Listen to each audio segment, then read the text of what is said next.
qarindoshlar. Sharq Turkiston Surgundi hukumati televiziyasining xabarlar programmasini ko'rishinglarni qizg'in qarshi olamiz.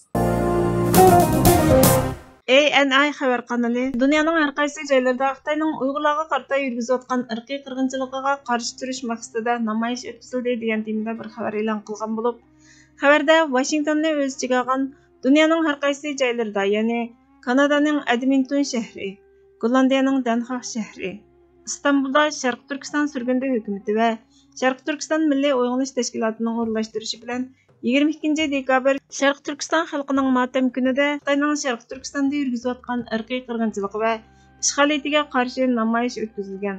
Namoyishchilar davlatlarning Xitoyning Sharq Turkistonda yurgizayotgan irqiy qirg'inchiligi va mustamlikasiga qarshi turishga chaqiriq qildi. Sharq Turkiston Surgundi hukumatining bayonotida 1949 yili 22 dekabrda Xitoy Xalq Cumhuriyati mustaqil Sharq Turkistonni ishg'ol qildi. Sharq Turkiston tuproqlarini Xitoy o'z tuproqlariga qaytib oldi deyildi. Namoyishchi ammo sohibxon davlatning Xitoyning Sharq Turkistondagi Uyg'ur, Qozoq, O'zbek, Qirg'iz qatorliq turkiy millatlarga qarata yurgizayotgan irqiy qirg'inchilikni to'xtatish uchun ahamiyatli harakat qo'llanishga, Xitoyning irqiy qirg'inchiligidan qochib chiqqan Uyg'ur va boshqa turkiy millatlarga panohlik berishga, dunyodagi davlat hukumatlarini Xitoyning ustidan Xalqaro jinoiy ishlar sud mahkamasiga sunilgan da'voni qo'llashga chaqiriq qildi dedi. Xitoy Xinhua xabarlari Amerika Xinjiang bilan munosabatlik xatarlik, pastkash bir qonunga imzo qo'ydi dedi. Atalmış Xinjiang Uyg'ur Avtonom rayonluq xalq hukumatining bayonotchisi Shu Guishang shanba kuni Beijingdagi muxbirlarni kutib olish yig'inida haddidan oshib Amerikaning atalmış Uyg'ur majburiy emgikining oldini olish qonun loyihasini ma'qullashi zo'ravon zihniyatning bir mas'uli, qaraqchi logikasining davomi, so'g'uq munosabatlar urushi mantiqasining ifodasi. Bu harakat Jungoning ichki ishlariga aralashganlik, xato va intayin xatarlik.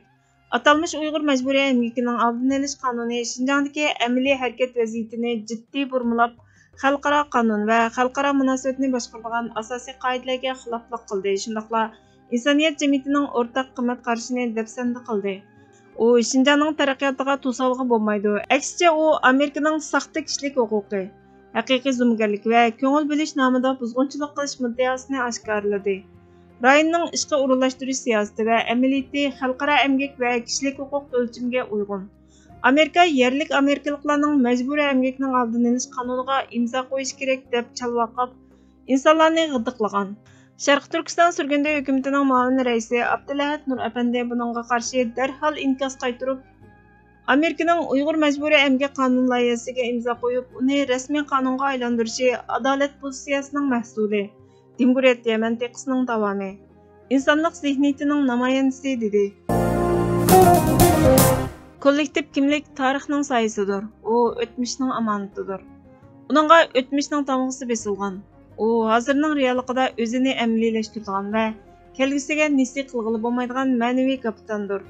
Yoki u o'tmishning tuproqlariga ko'milgan, hozir bixchi qilgan va kelgusida meva beradigan daraxtdir. O'tmishdagi har bir muvaffaqiyatlar emas, balki yana uningdagi har bir xatolikmi uning hozirga va kelgusiga ta'sir ko'rsatadi. U o'tmishdagi ajdodlarning gunohi uchun avlodlari tavba qiladigan va badal to'laydigan yoki tavba qilishga va badal to'lashga majburlanadigan jarayondir. O'tmishdagi ajdodning har bir harakati, o'y-xiyoli, tadbiri va qarori hozirgi avlodning kimligini barpo qiladi. Mushu nuqtadan kimlik ajdod bilan avlod o'rtasidagi mas'uliyat ustiga qurilgan bog'lanishni ko'rsatadi. Shoir Abdurahim O'tkirning Iz nomli she'rida ajdod bilan avlod o'rtasidagi bog'lanish mundaq ifodalandi.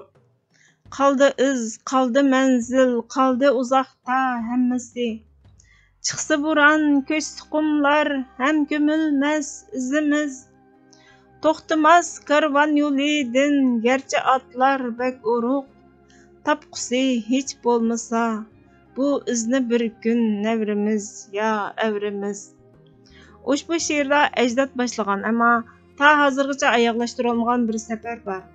Bu safar Uyg'ur mavjudligining moyatlik yashash muhiti bo'lgan cho'lda bo'ron chopqinda tirishib-tirmishib, ming bir mushaqqatda asta-asta ilgirlayotgan bir karvonning safaridir. Mazkur safar bir millatning ijodiyatiga qiladigan safarning simvollashgan shaklda, ya'ni she'riy shaklda ifodalanishidir.